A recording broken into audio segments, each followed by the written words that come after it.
Hi friends, ఒక పొలంలో ఒక కొబ్బరి చెట్టు, అందులో ఓ 2 కొబ్బరికాయలు ఉండేవి. ఒకసారి అనుకోకుండా ఒక కొబ్బరికాయ జారి చెట్టు పక్కనే ఉన్న బురద గుంటలో పడిపోయింది. అది చూసి చెట్టులో ఉన్న కొబ్బరికాయ చాలా హేళనగా నవ్వుతూ, నీవు బురదలో పడిపోయావు, ఇక అసలు బయటకు రాలేవు అని వెక్కిరిస్తుంది. మరుసటి రోజు యజమాని వచ్చి చెట్టులోని కొబ్బరికాయను తీసుకువెళ్ళి పసుపు కుంకుమ పూలతో ఒక గిన్నెలో పెట్టి పూజకు ఆదారిలోనే తీసుకువెళ్తూ ఉంటాడు. అప్పుడు ఆ కొబ్బరికాయ, చూసావా, నాకెంత గౌరవం ఇచ్చి దేవుడి దగ్గర పెడుతున్నారు, నీవు బురదలో ఉన్నావు, నా స్థానం ఇది, నీ స్థానం అది అంటుంది.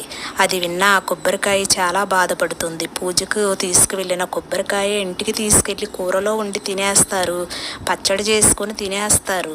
కొద్ది రోజులకి మొలకెత్తి చెట్టుగా మారి బయటకు వచ్చి 100 మందికి కాయలు ఇస్తాను, నీడని ఇస్తాను, నీళ్లను ఇస్తాను అని చెప్పి సమాధానం ఇచ్చిందంట. ముందు రోడ్డు చూసుకొని వెళ్తూ ఉంటాము, కానీ వెనక వచ్చి ఏమి గుద్ది వెళ్తుంది, ఎలా ఉంటుంది అని అన్నది మనము చెప్పలేము. ఈ వీడియో కనుక మీకు నచ్చినట్లయితే లైక్ చేసి షేర్ చేయొచ్చు.